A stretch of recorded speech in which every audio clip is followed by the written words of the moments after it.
Hello, everyone. Welcome to the Haunted House. My name is Ghost, and welcome back to another episode of History with a Ghost. Today, we are talking about one of the most influential people ever, a man so powerful the evils of this world had to depose of him, a man who had been to the mountaintop. Today, we are talking about Dr. Martin Luther King Jr. MLK was born on the 15th of January 1929 in Atlanta, Georgia. He was the second of three kids. His father was Michael King, who at the time of his birth was a preacher and mechanic and a railroad fireman, which was a crew member on locomotives who would shovel coal and stuff into the firebox to power the train. MLK's mother was Alberta King. She was a teacher, but due to the crappy laws of the time, she had to stay at home because married women couldn't work in public. She would soon after MLK's birth, though, begin a music career as a choir director and organist at the Atlanta Ebenezer Baptist Church. MLK's family were deeply Christian. His father would make him and his siblings read the Bible every night at dinner out loud.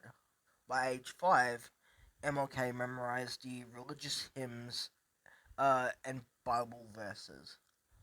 His favorite hymn was supposedly "I want to be more and more like Jesus." His father was very strict, but not abusive. He was actually very loving. Michael's father was actually abusive, and he worked to break that cycle. Michael's good attitude was also the result of him being a Freemason, which shocked me to say the least. I wasn't expecting MLK's father to be a Freemason. Um, there's other evidence that suggests he could have been abusive, but from what I found, he was not. In the early years of his life, MLK would attend the Yonge Street Elementary School. While in this school and the others he would go to going forward, some sad and disgusting stuff would happen to MLK. At around the age of 6, MLK would have a white friend who he would chat and play with regularly. They were amazing friends. They lived across the road from each other. The white kid's father had a business near them. Um, but sadly, due to segregation and the Jim Crow era, their relationship was abruptly ended by the white kid's father and mother, who barred MLK from playing with their kid, apparently stating to him, quote, "We are white and you are colored," end quote. Just absolute a-holes. After the incident, MLK's parents had to explain segregation and racism in America to him.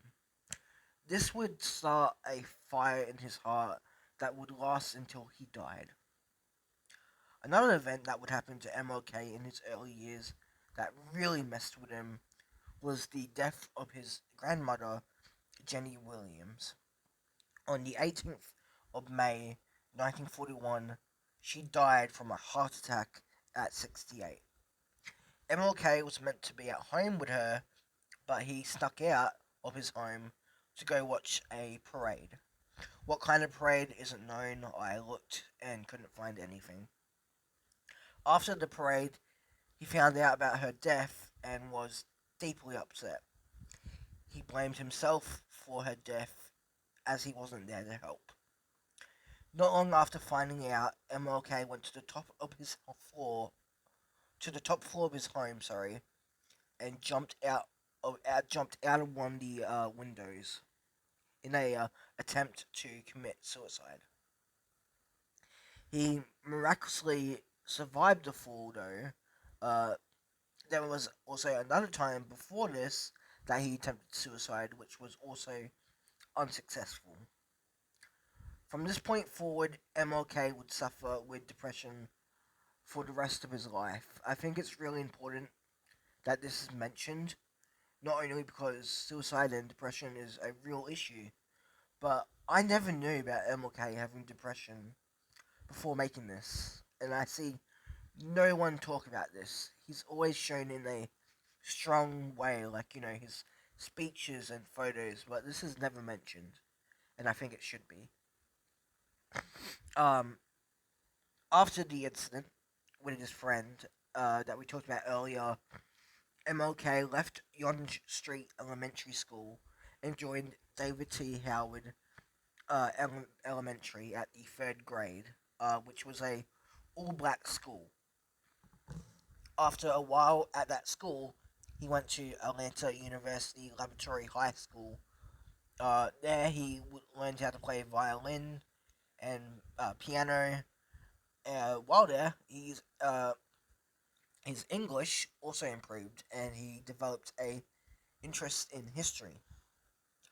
After time in the university, he then moved to Booker T. Washington High School, which he left before graduating and went straight to college. While in Booker T. Washington, though, he would deliver a early rendition of his "I Have a Dream" speech. Very cool. We'll come back to that speech later. The college he would go to was Morehouse College. There, his interest in activism and sociology would explode, actually getting a degree in sociology there. He joined the prestigious debate team there and did a bunch of other stuff that would basically set his path of becoming one of the best civil rights activists out there in stone. One of those other things was on weekdays, MLK and his friends would pick tobacco leaves at a tobacco farm near Morehouse College. This farm was in the north of America, which was way more accepting of people of color. And the first time MLK went to this farm in the general north, he was shocked to see how much better they were treated. He supposedly sent a letter to his father expressing this shock, how white people there are so much nicer and that they could sit anywhere they want, which you couldn't in the South. MLK had a very vivid memory where he, as a kid, was told and yelled at by a bus driver with his father to sit up so white people could take their seat, and they had to stand the entire ride. He graduated from Morehouse College on the 8th of June 1948 with a Bachelor of Arts in Sociology degree. Now, after Morehouse College, he would dive deeper into his spirituality. Again, he grew up in a deeply Christian family. He would also cement his thoughts on an approach to civil rights more. He would go to the Crozer Theological Seminary in Uplands, Pennsylvania.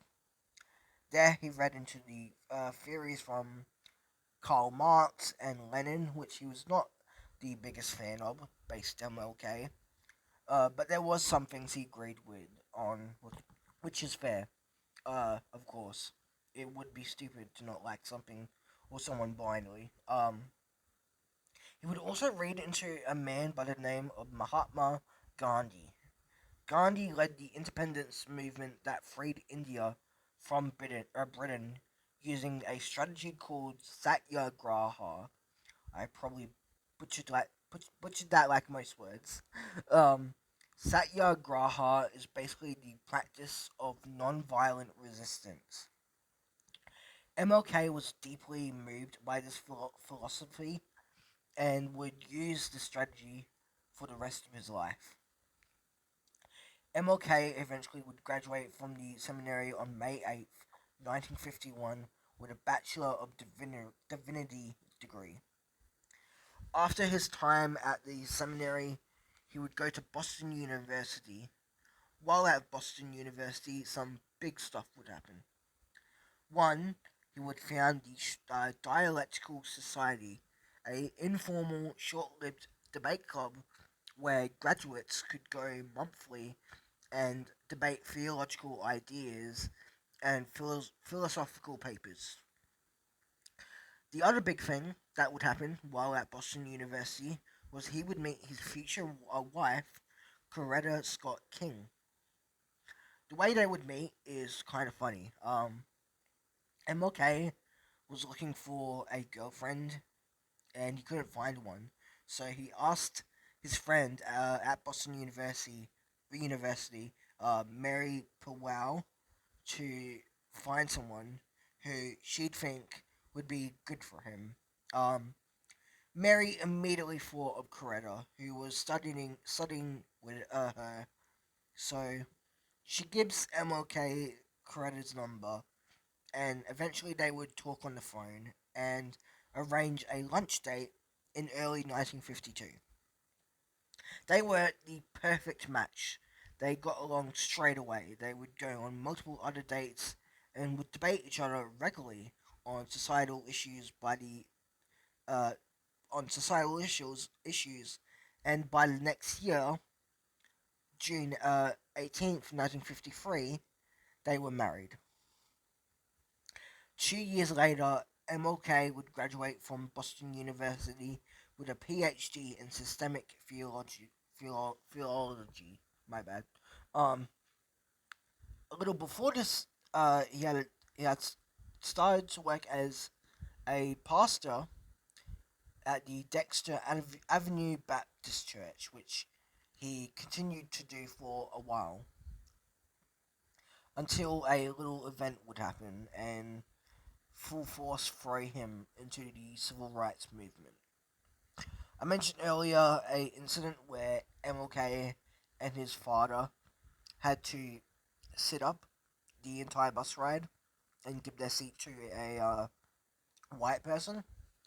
This became a thing in the 1900s, but when the law passed that allowed this, people would boycott the buses until they changed the law, which they did.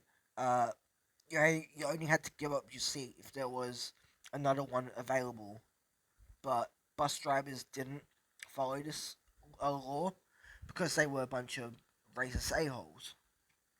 They would just kick a black person off their seat for a white person with no other spare seats. Altercations would happen regularly about this, and these bus drivers were crazy. They would just get into physical altercations about this.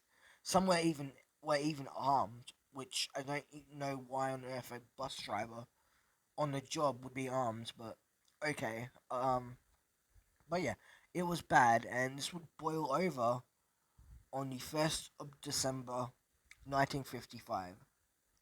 At around 5 p.m., a woman by the name of Rosa Park would be waiting for her bus. It would arrive around 5:30 p.m. and she would get on. Rosa was having pains in her joints this day and wasn't that aware. She didn't realize the person driving the bus was a guy by the name of James F. Blake. The two had a earlier confrontation where Rosa got on his bus and went to sit at the front, and this Blake dude tells her she needs to sit at the back because those seats are assigned for white people, and Rosa basically tells him to shove it. This dude gets so mad that he supposedly grabbed her sleeve and again told her to go to the back. She again refused and sat at the front, to which Blake got even more aggressive and looked like he was about to hit her. So she quickly got back up and left the bus and usually avoided him going forward. But again, she didn't realize that the bus she got on was his. So she's on his bus, just chilling, and the bus slowly starts to fill up with more and more, and eventually all the white only seats are full. To which Blake asks all the black folk to stand up so the rest for the rest of their ride to make more seats for white people. They all do except for Rosa. Blake walks up to her and asks her to stand, to which she refuses, to which he threatens to call the cops, to which she basically responds with, "Do it, I dare you." He runs off to a nearby payphone and calls his supervisor and then the cops. Two cops show up and arrest her and take her to jail. She gets to call her mother and notify her of her arrest. Another person that was notified of Rose's arrest was E.D. Nixon. Nixon was also a civil rights activist, and he would go and bail her out. They quickly planned a boycott of the bus system in Montgomery, Alabama. The boycott was led by the newly formed Montgomery Improvement Association and MLK and Nixon. MLK was chosen as the head leader for the boycott uh, by Ed Nixon. The reason MLK was chosen to lead uh, was because he was new to the civil rights movement, so he'd have less of a chance of making major enemies, which really in the end didn't work. But he was also chosen because he was very articulate and, of course, very well educated. MLK didn't initially want to lead the boycott, but served wholeheartedly despite that. I'm sure this was kind of personal for MLK as well, as he was also a victim of segregation on buses.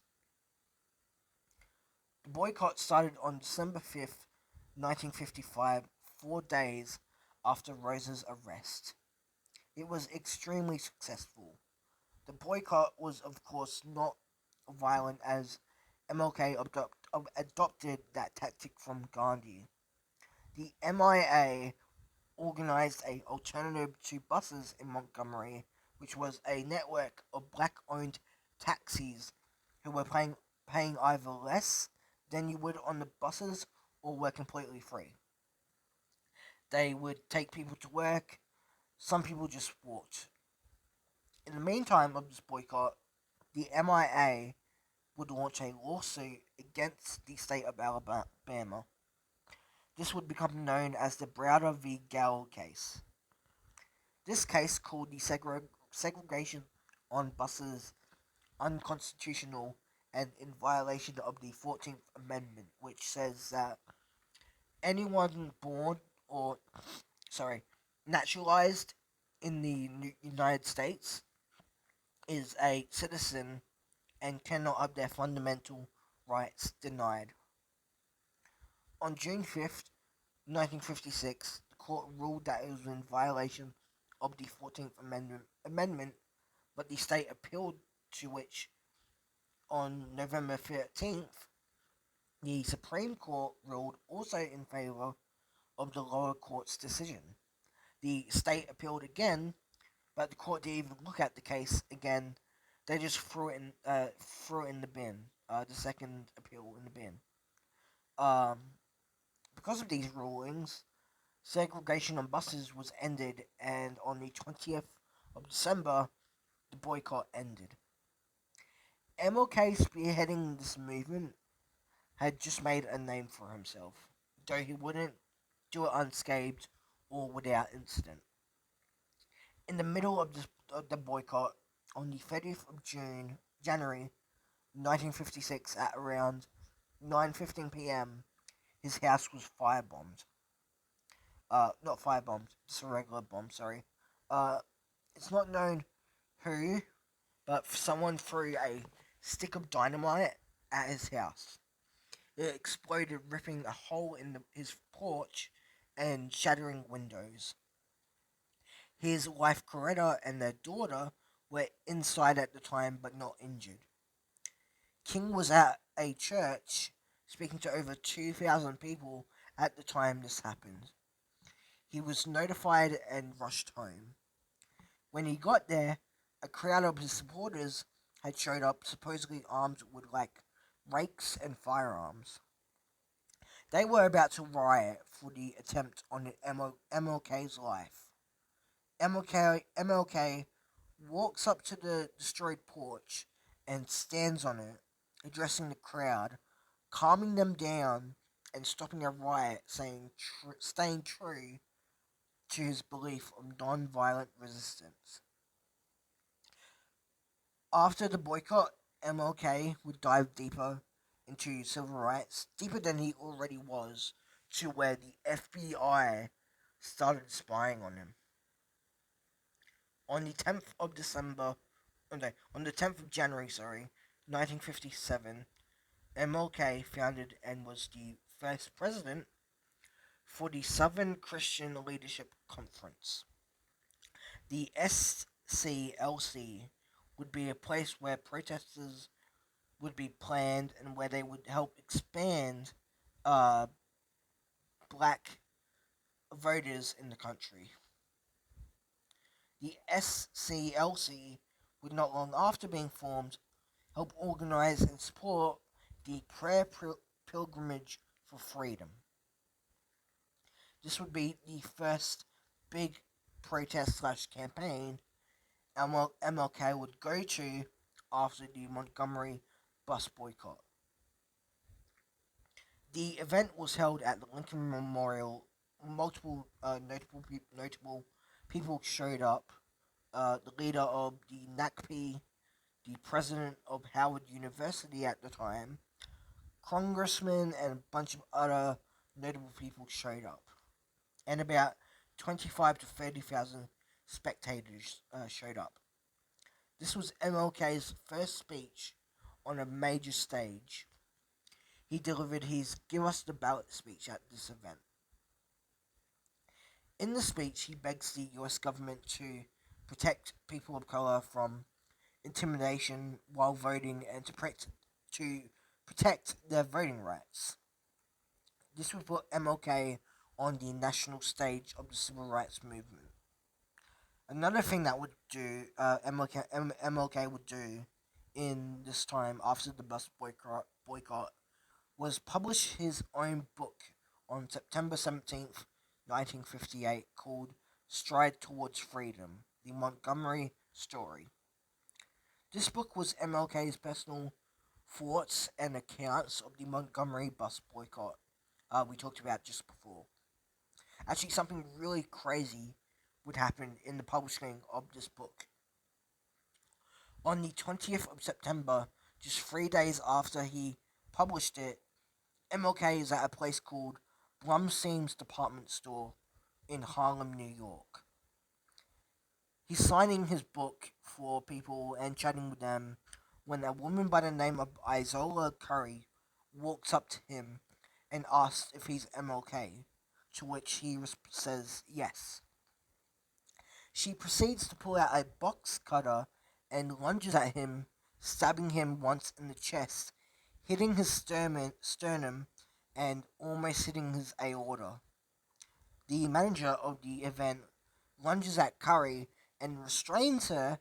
Meanwhile, a regular civilian at the event runs up and tries to pull the knife out of his chest, to which two cops at the event run up and are like, hell no, do not do that, and kind of like fly swat the civilian away.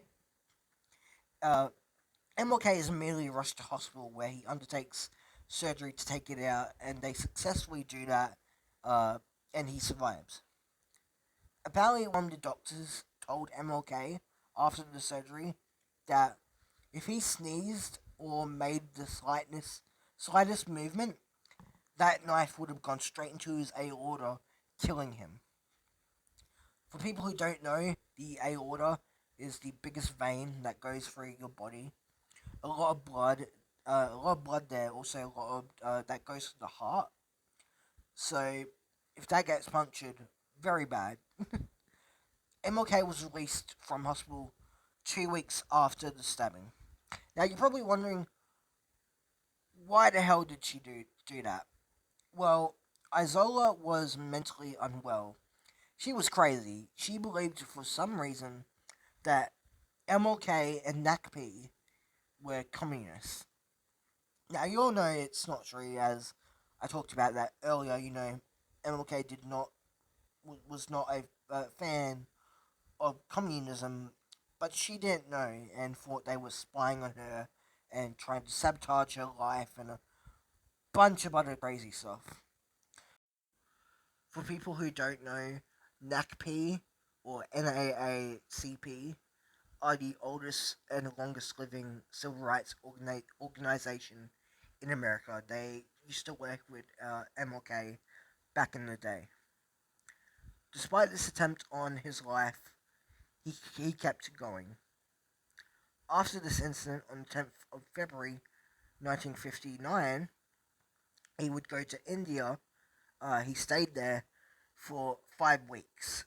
In this 5 week stay, he met the Prime Minister and the independent founders of independent India, and he met family members of Mahatma Gandhi, deepening his belief in non-violent resistance even more. Meeting the founders of independent India, MLK apparently described it as meeting George Washington, Thomas Jefferson, and James Madison in a single day. When he got back to home, his commitment to the civil rights movement grew more. A couple of days after arriving back home, he gave a sermon talking about Gandhi. MLK during this time, where he was stabbed and led the bus boycott and founded the SCLC, he was probably, as you could tell, living in Montgomery, Alabama. But after he got back from India, he moved back to Atlanta, Georgia, where he was born uh, on the 1st of February 1960.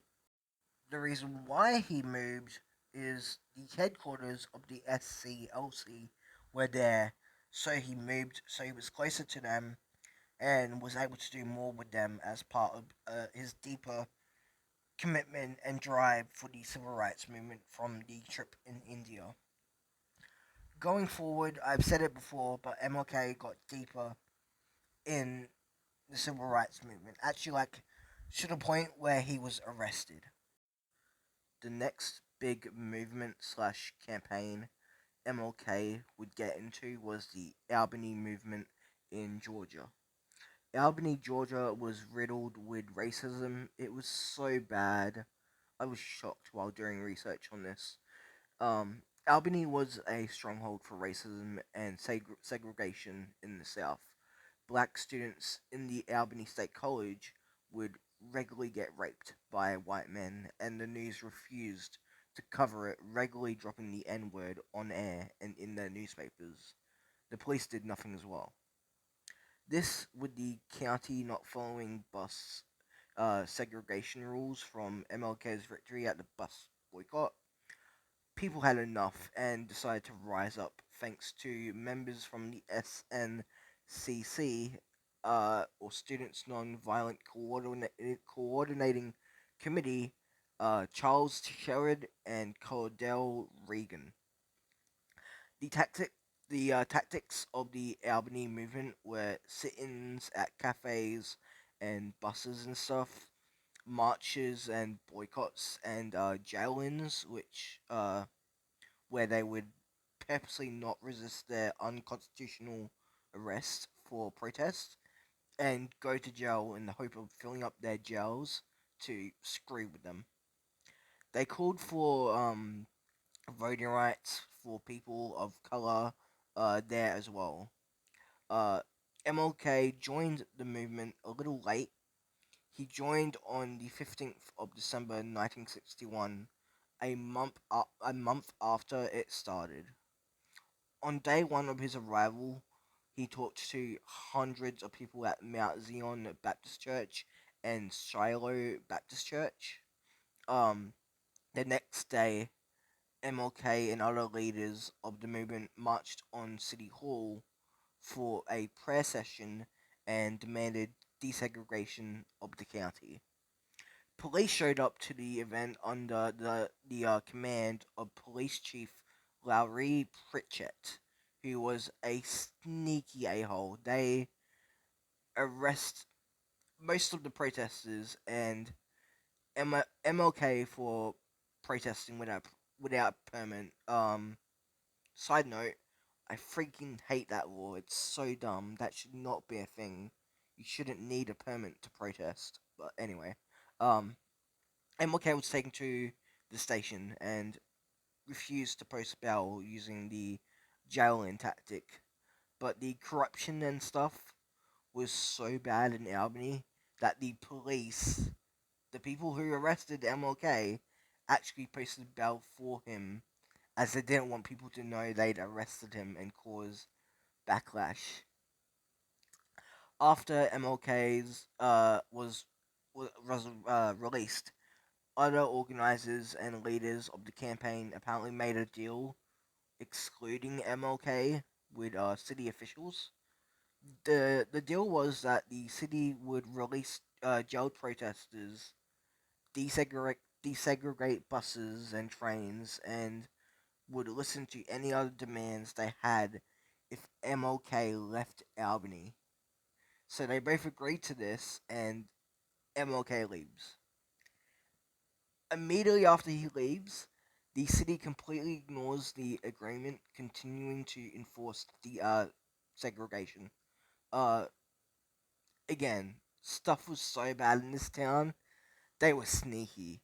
Honestly, the leaders shouldn't have never agreed to this, and certainly shouldn't have excluded MLK from the talks. Uh, because of this obvious betrayal, MLK returned to Albany in July of 1962.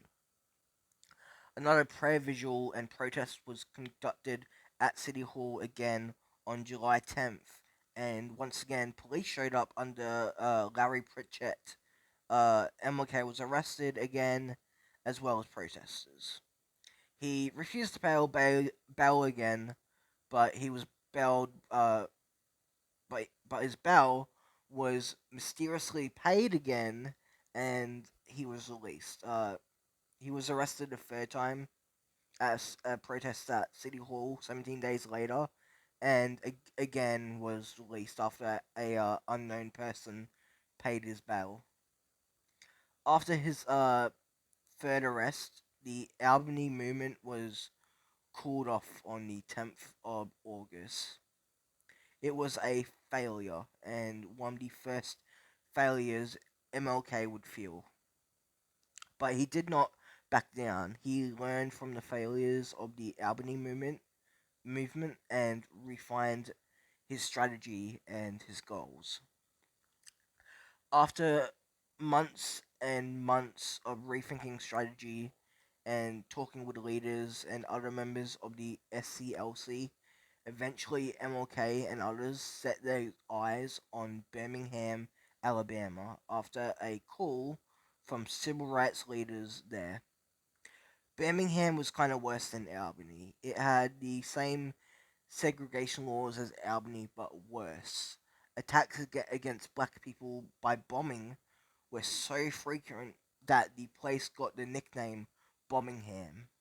There was apparently a neighborhood somewhere there where it was also extremely frequent that the neighborhood got the nickname Dynamite Hill. After the events in Albany, Alabama banned NACP from their state. So a man by the name of Fred Shuttleworth formed the Alabama Christian Movement for Human Rights, or ACMHR. Fred and his group would win multiple cases in court against Alabama, but they still didn't listen. Fred's house would get bombed multiple times and the church he worked at. Eventually, he was put in jail, just like MLK, and his plea to the mayor of Birmingham to be let go were quite literally thrown in the trash. The mayor, threw his letter in the trash and sent him a letter back saying that. When he got out, he looked to others for help. One of those people were MLK. Apparently, in their initial chat, Fred said to MLK, quote, "If you come to Birmingham, you will not only gain prestige, but really shake the country up." This really hit MLK just having a loss at Albany, he was eager to gain another victory. MLK, the SCLC, ACMHR, Fred, and a bunch of other leaders started to plan the campaign on Birmingham. They meticulously planned for the demonstration to happen during the Easter season shopping. The same tactics from the Albany movement were used, so sit-ins, boycotts, jail-ins, and marches on Birmingham City Hall. The campaign officially started on April 3rd, 1963, and at first it was as expected. They met resistance, but then it got real bad. Their safety commissioner, Eugene Connor, was a real a-hole. He ordered firefighters and police to set their dogs on protesters and spray them with their hoses. But still, they stand defiantly. Eventually, in the campaign, the state got a court injunction banning people from protesting in the campaign. MLK and others decided to ignore this order and kept protesting. On April 12th, on Good Friday, MLK and others were doing a march from 6th Avenue Zion Hill Church to City Hall. They were stopped by a police barricade along the way, and MLK and others were arrested for that stupid law protesting without a permit. He was taken to Birmingham City Jail and was held there for 8 days before being released on bail. While in jail, a newspaper was released in Birmingham, and MLK got a hold of it. It was smuggled to him. In this newspaper is what is known as the Call for Unity, a letter from a bunch of clergymen from a bunch of religions speaking out against MLK, not disagreeing with his belief, but disagreeing on how that message is spread, stating that they should fight in the courts, not the streets. King wrote a letter while in jail in response to it. Uh, it would become known as the Birmingham letter. In this letter, MLK just shreds the clergyman's thoughts apart, stating one of his most famous quotes. Quote, "Injustice anywhere is a threat to justice everywhere." End quote. Calling the clergyman a greater threat than actual segregationists, which is a hell of a burn. But anyway, he gets out and immediately goes to the church where they started the march, and he was taken to the jail, and he holds a speech there, and then a man by the name of James Bevel, a member of the SCLC, and others start planning the Children's Crusade. James had helped with other demonstrations before. The Children's Crusade would be a major turning point in the civil rights movement and would lead to some major moments in MLK's life. The idea of the Children's Crusade is a heavily criticized strategy of the civil rights movement, but again, it would be vital for it. The plan was for children to skip school and march down to City Hall.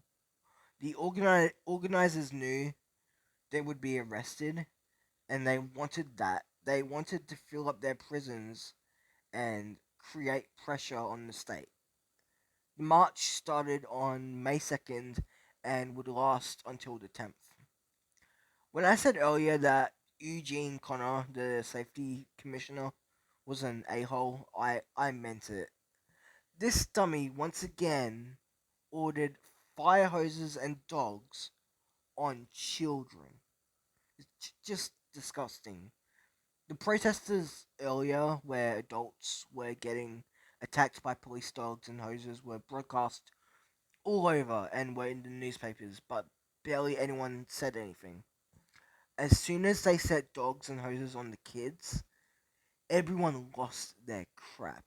Over 1,000 children were arrested. The events at the Children's Crusade were so bad. JFK addressed the nation a month after the crusade for the first time ever showing support for the civil rights movement to which he was partial before. Mayors and state leaders all over the country condemned the tactics used against children by the Birmingham police, and eventually, firefighters actually started to refuse to set hoses on children and adult protesters. JFK sent Attorney General Burke Marshall to Birmingham to negotiate between the state of Alabama and the Birmingham protesters' organizers, to which a stalemate occurred for a while. Fred Shuttleworth getting injured by the blast of these hoses in the middle of these negotiations. Thousands of other protesters were arrested. Downtown Birmingham had basically turned into a battlefield. Decoyed protesters were sent to distract police and the fire department, setting off false fire alarms, and people started carrying out bomb attacks. Eugene Connor and the police chief started to feel the pressure, and eventually on May 10th, they had finally come to a agreement. The Birmingham campaign ended. Lunch counters, restrooms, drinking fountains, and public toilets were to be desegregated in 90 days, as well as the state to start hiring people of color in stores and to release all prisoners. The agreement was announced by MLK and others. A bunch of other civil rights organizations came together and raised 260,000 for people's bonds. The Birmingham campaign again shocked everyone, especially because what happened to the child protesters. The civil rights movement finally was known fully and properly all over the country, and MLK decided to take advantage of this momentum. He would begin planning the March on Washington along with the other Big Six, as they were called. MLK, of course, James Farmer, President of the Congress of Racial Equality, John Lewis, President of the Student Nonviolent Coordinating Committee, A. Philip Randolph, leader of the Brotherhood of Sleeping Car Porters. He would actually plan the routes of the march. Roy Wilkins, Executive Secretary of NACP, and Whitney Young, Executive Director of the National Urban League. People usually just call the March on Washington, but its full name was the March on Washington for Jobs and Freedom. The goal of the march was one, end all segregation in public accommodations, buses, toilets, etc. Number two, desegregate all schools. 3. End discrimination slash segregation in housing. 4.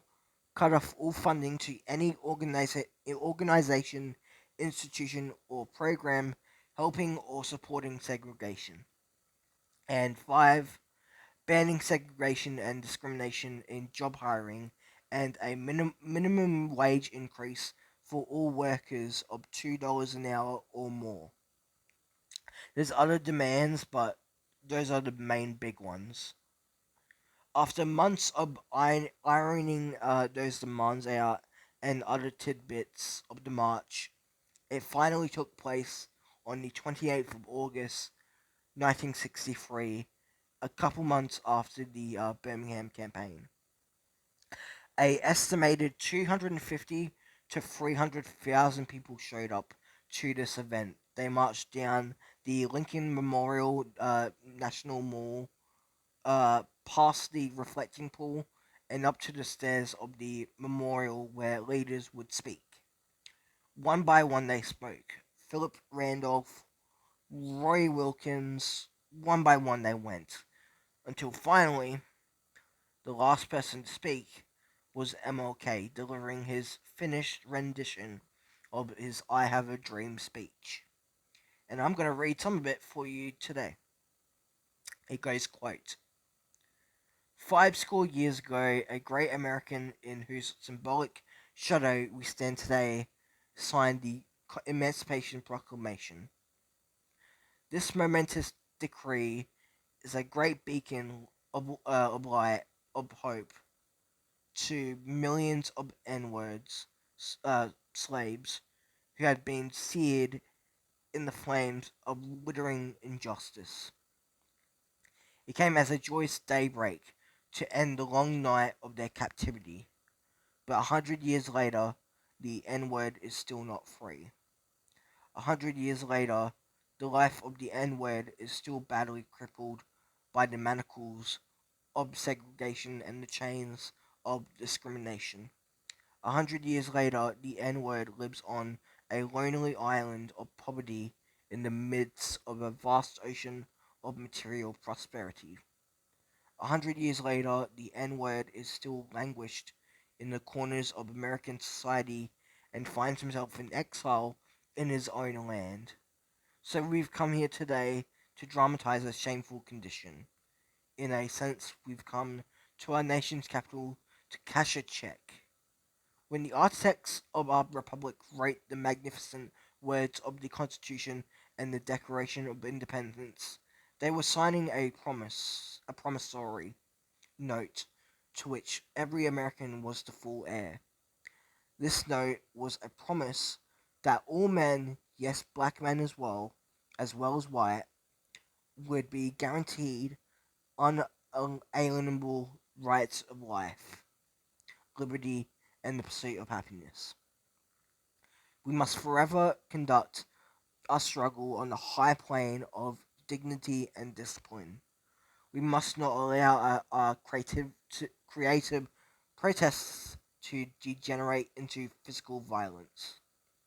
The marvelous new militancy which has engulfed the N-word community must not lead us to distrust all white people, for many of our white brothers, as evidenced by their presence here today, have come to realize that their destiny is tied up with our destiny. We cannot walk alone, and as we walk, we must make the pledge that we shall always march ahead. We cannot turn back. There are those who are asking the devotees of the civil rights movement, when will you be satisfied? We can never be satisfied as long as the N-word is the victim of unspeakable horrors of police brutality. We can never be satisfied as long as our bodies, heavy with the fatigue of travel, cannot gain lodging in the motels of the highways and the hotels of the cities.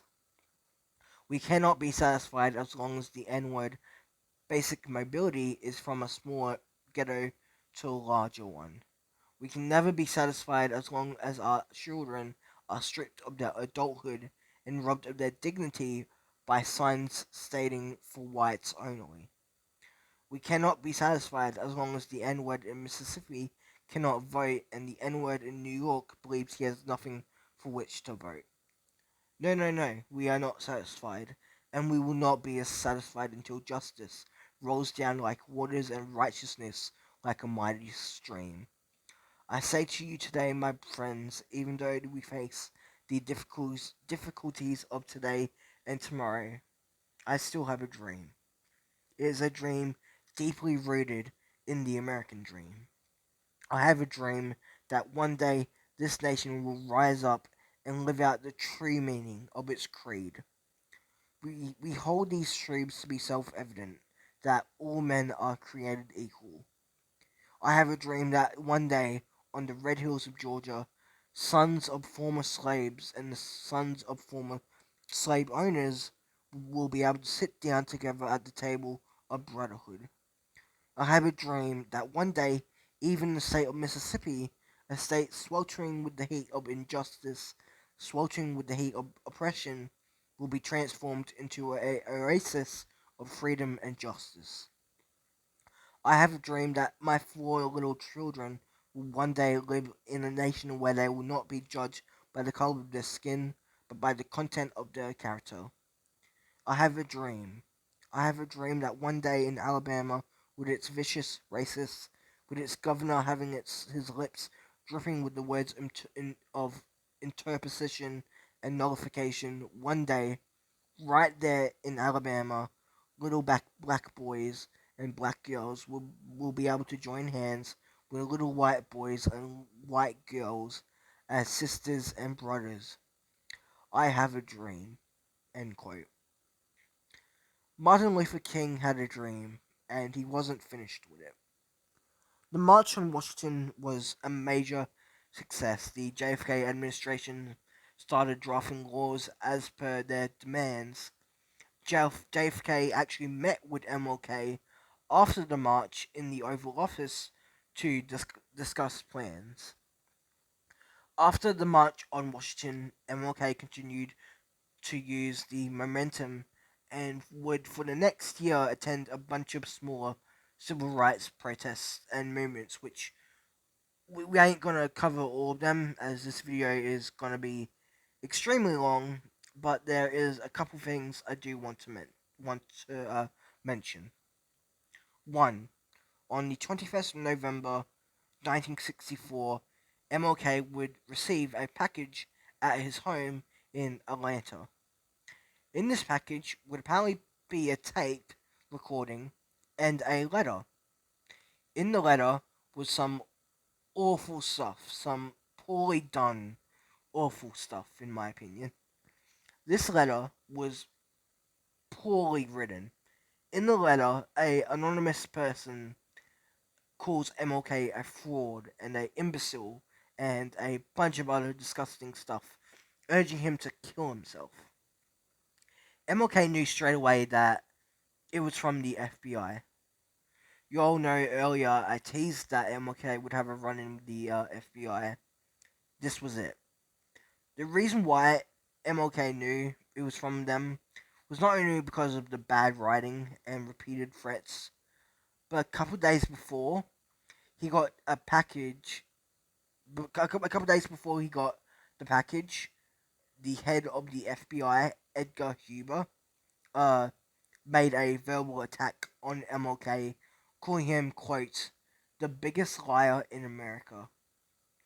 As I said, a tape recording also came with the letter, and it turns out the FBI had been spying on him, on MLK, since at least 1955 during the Montgomery bus boycott.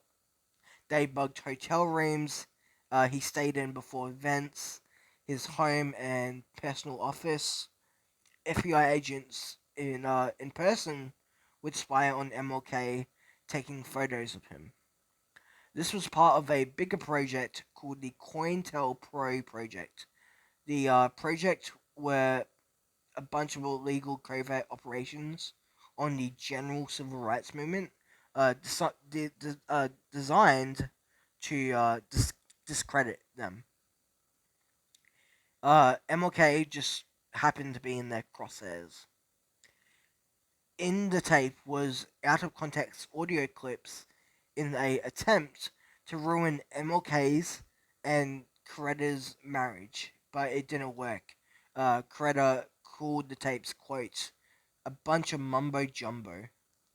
This letter and tape did not falter MLK. He kept going.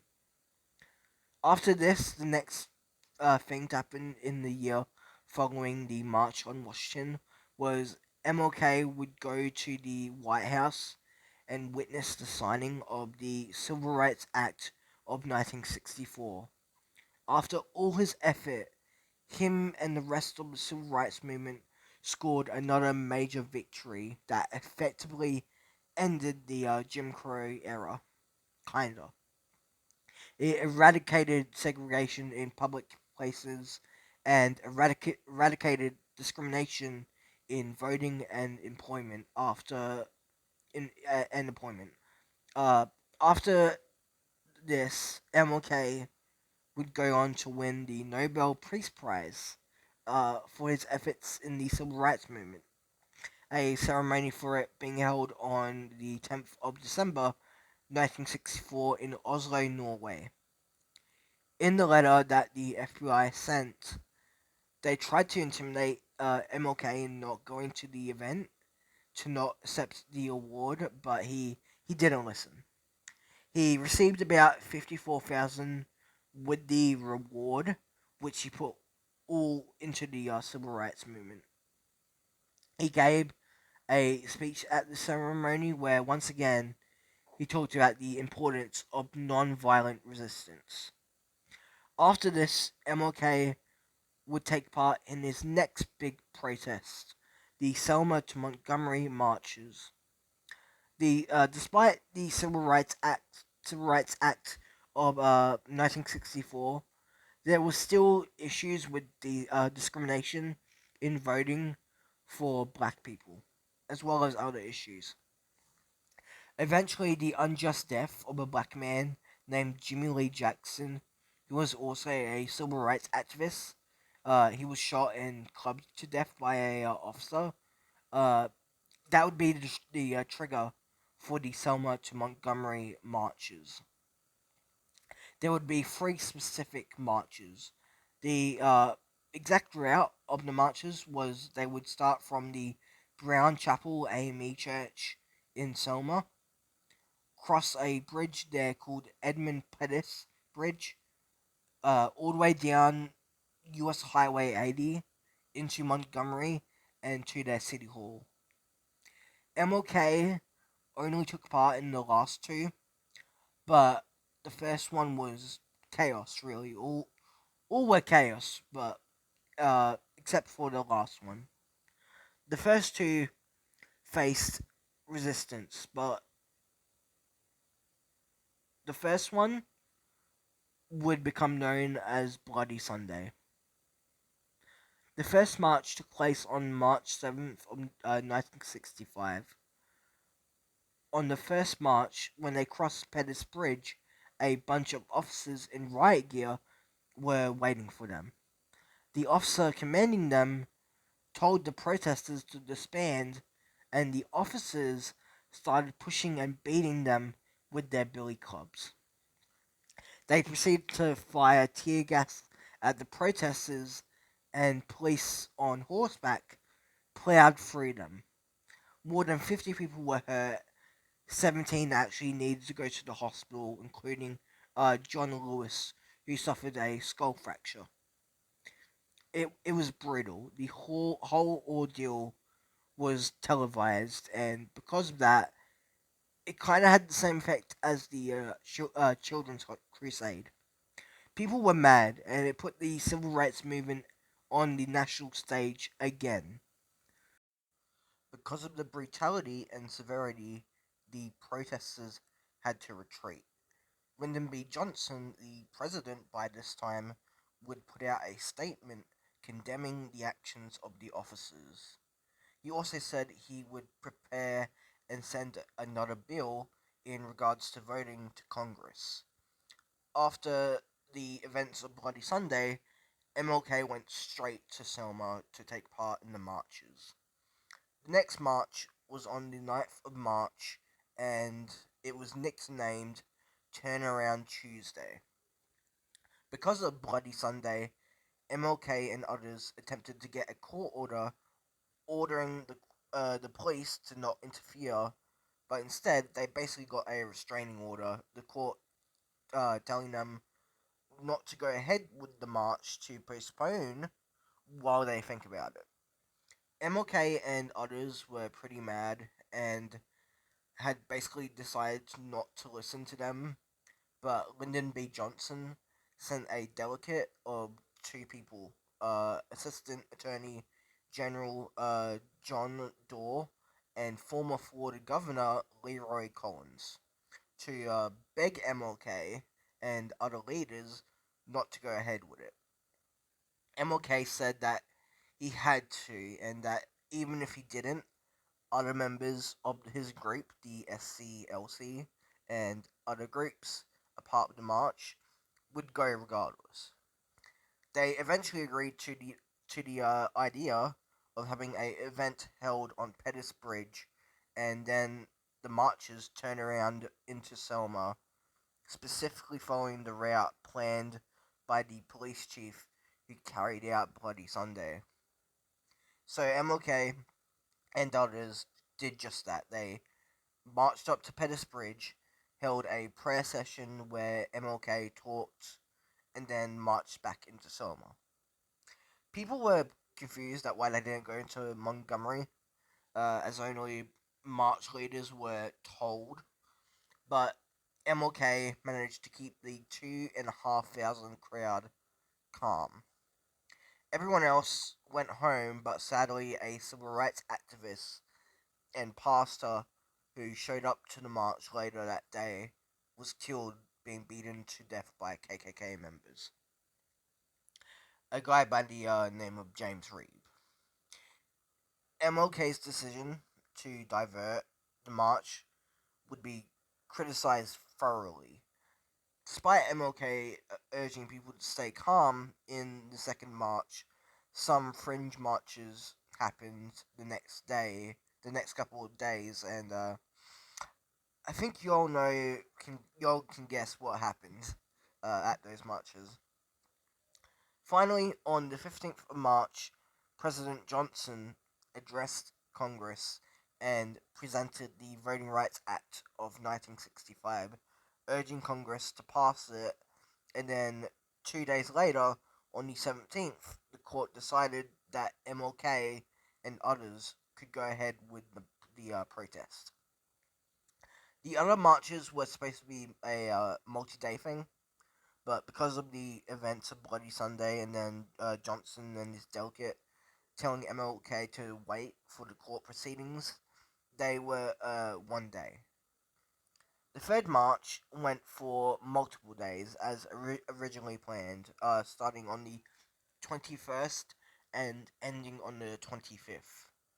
The first day of the march was probably the most lively. Over 8,000 people showed up to march. Ministers and priests and bishops and rabbis and nuns from all sorts of religions showed up. Mostly black people showed up for the march, of course, but as well as white people and Mexicans and Chinese people showed up. It was a amazing show of force, but by the next day of the march, after they got to their first camping location, most people went home and the number shrunk to 300. They went up the route I mentioned earlier, and on the final day, the number of protesters slash marchers rose to 25,000. They marched up to the steps of the state capitol building, where MLK addressed the crowd with his "How long, not long" speech, saying partly in the speech, quote, "The end we seek is a society at peace with itself, a society that can live with its conscience. I know you're asking today, how long will it take? I come to say to you this afternoon, however difficult the moment, however frustrating the hour, it will not be long." End quote. Sadly, the march wasn't all sunshine and rainbows.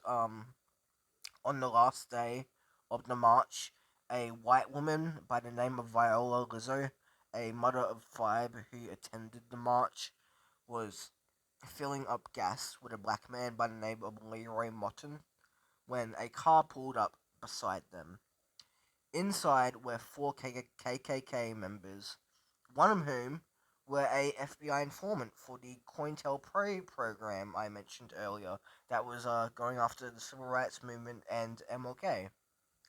The four KKK members followed them onto the highway before pulling up beside them and shot Viola 2 times in the head, killing them. The car flew into a ditch, and the four KKK members got out of the car and checked if they were all dead. Leroy played dead in the car, and they quickly left. All four members were quickly arrested. MLK condemned the actions of the KKK and paid tribute to Viola. MLK would do a bunch of other stuff after the Selma to Montgomery marches. On August 6th, the same year, MLK was present for another bill signing, this time the Voting Rights Act of 1965 that MLK and many others were waiting for. After this, MLK would take part in many more protests, so many that I can't talk about in this video, as this video is extremely long. It's probably gonna be like over an hour. We'll see in editing, but eventually MLK would take part in the Memphis, Memphis sanitation workers strike. Sorry, the strike was carried out by sanitation workers in Memphis, protesting racial discrimination, bad wages, and you know dangerous working conditions. After two sanitation workers were crushed by a garbage truck compactor. There, he led marches, some not so peaceful. A 16-year-old protester at one of the marches was killed by police, but the others were pretty peaceful. Eventually, on April 3rd, MLK would deliver another famous speech, uh, my favorite speech, at the Bishop Charles Mason Temple. The speech called "I've Been to the Mountaintop," and I want to read some bit for you today. Again, it goes quote. And then I got into Memphis, and some began to say the threats or talk about the threats that were out. What would happen to me from some of our sick white friends? Well, I don't know what will happen now. We've got some difficult days ahead. But it doesn't really matter with me now because I've been to the mountaintop. And I don't mind. Like anybody, I want to live a long life. Longevity has its place. But I'm not as concerned about that now. I just want to do God's will, and He's allowed me to go up to the mountaintop. And I've looked over, and I've seen the promised land. I may not get there with you, but I want you to know tonight that we as a people will get to the promised land. And I'm so happy tonight. I'm not worried about anything. I'm not fearing any man. My eyes have seen the glory of the coming of the Lord.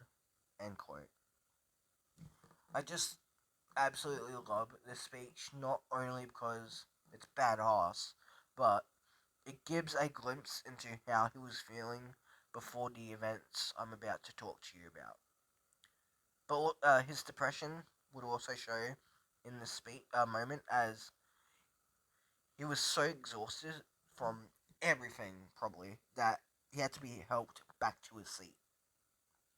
After the event, MLK went back to where he was staying at the time, the Lorraine Motel. He would spend the night there to recoup and then spend most of the next day planning future addresses and protesters with his colleagues before at around 6 p.m. he stepped outside onto the balcony getting ready to head to a dinner. On the balcony, MLK saw two people below. Ben Branch, a musician who was meant to play at the event he was going to, and Jesse Jackson, a fellow activist. MLK apparently teased Jackson on how he was dressed and saying to Branch, quote, "Ben, make sure you play Take My Hand, Precious Sword in the meeting tonight. Play it real pretty," end quote.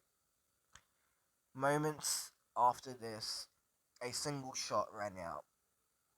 They didn't know, but a man by the name of James L. Ray was set up across from the motel in a rooming house in the bathtub, looking out the window when he took the shot. ML, the bullet hit MLK straight in the cheek, fracturing it, going down his spine, then back up into his shoulder. MLK fell to the ground. Everyone around him immediately knew where it came from and started pointing at the rooming house and the window where the shot came from. James immediately left the rooming house and ran, getting out of the country. Around a week and a half later, James was arrested at London Heathrow Airport and charged. He was apparently a KKK member and was a major racist and had a deep hate for MLK, is the official story. Though there are theories about James if he actually was a member of the KKK and not a FBI informant. All I'm gonna say with how much MLK was targeted by the FBI with the letter and stuff, I wouldn't be surprised. MLK was immediately taken to St. Joseph's Hospital for surgery, where he died at 7:05 p.m. 4 days later, MLK's funeral was held, and he was laid to rest at the Southview Cemetery in Atlanta, Georgia.